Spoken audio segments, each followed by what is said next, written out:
चर्चा ये हुई है कि जो इस तरह के बयान आपकी पार्टी की तरफ से आ रहे हैं, जो हिंदू विरोधी या ब्राह्मण विरोधी, उसको लेकर अंकुश लगाया जाए, ये अखिलेश यादव से तमाम ब्राह्मण नेताओं ने ये मांग रखी है कल।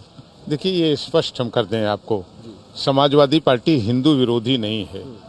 आदरणीय अखिलेश यादव और आदरणीय नेताजी हिंदू रहे हैं और हरदम उन्होंने सदैव जो धार्मिक चीज़ें हैं उनका सम्मान किया, और ना केवल हिंदू धर्म का, बल्कि समाजवादी पार्टी सभी धर्म, वर्ग, जात और पंथ पर विश्वास करती है और सम्मान करती है। आस्था का विषय है हमारा धर्म। मैं आपको कहता हूँ बहुत कड़ाई से, हम अपनी आस्था और धर्म से जन्म से मृत्यु तक कोई समझौता नहीं कर सकते, ये एकदम अटल सच है। लेकिन हम इसके साथ ही सारी जात, वर्ग, धर्म और अन्य पंथ को भी हम सम्मान देते हैं और सम्मान की निगाह से देखते हैं। यही भारत के लोकतांत्रिक और संवैधानिक देश का एक खूबसूरत गुलदस्ता है, जहां हम अपने धर्म को मानते हैं, वहीं दूसरे धर्मों के प्रति भी हमारा पूर्ण सम्मान होता है। धर्म तो हमारे आस्था का विषय है और उससे खिलवाड़ करने का किसी को हम मौका नहीं दे सकते हैं।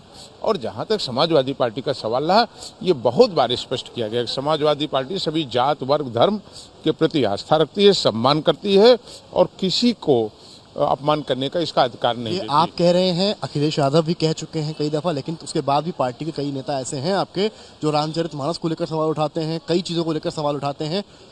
ऐसे जिन लोगों ने आवाज़ उठाई है उनको जवाब भी मिला है। और मैं बड़ा स्पष्ट आपको कह देना चाहता हूँ कि जो किसी धर्म को, जाति को अपमानित करने का काम करेगा, किसी जाति को, ना केवल ब्राह्मण, ना केवल हिंदू, किसी धर्म और जात को जो अपमानित करेगा वो मुख्य धारा से बाहर हो जाएगा, कलंकित हो जाएगा और समय आने पर अपमानित भी हो जाएगा।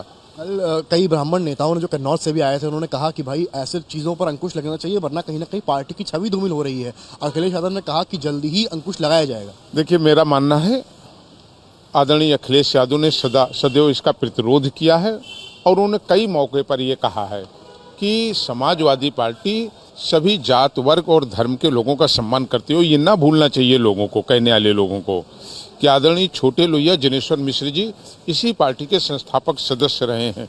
आदरणीय बृजभूषण तिवारी जी, जिनको पूरा देश जानता रहा, इसी पार्टी के संस्थापक सदस्य रहे। और चाहे कामेश्वर उपाध्याय से लेकर के और स्पीकर की कुर्सी पर माता प्रसाद पांडे और मनोज पांडे जैसे, उनका बहुत बड़ा इतिहास इस समाजवादी पार्टी में है। और मैं फिर कह रहा हूँ, किसी को ये अधिकार नहीं है और किसी को ये अनुमति नहीं दी जाएगी। और जो जात के खिलाफ बोलेगा, किसी भी जात के खिलाफ बोलेगा, मनोज पांडे जमकर उसका विरोध करेंगे। आखिरी छोटा सा सवाल आपसे, कई आपके नेता हैं, कई बीजेपी के नेता हैं जो ये कह रहे हैं कि आखिर अगर इतनी चीजें सब ठीक हैं तो अखिलेश यादव स्वामी ऐसे नेताओं को क्यों बाहर नहीं निकाल देते हैं? नहीं, सवाल बाहर और अंदर का नहीं है। सवाल ये है कि व्यक्ति को समझ में आना चाहिए, जो लोग इस तरीके के अनाप शनाप बयान देते हैं उन्हें समझ में आना चाहिए। धीरे धीरे लोग बहुत किनारे लग गए हैं, एकदम तट के किनारे लग गए हैं। अगर इसी तरीके से किसी जात, वर्ग और धर्म के खिलाफ लोग बोलेंगे तो उनका कोई अस्तित्व नहीं रह जाएगा।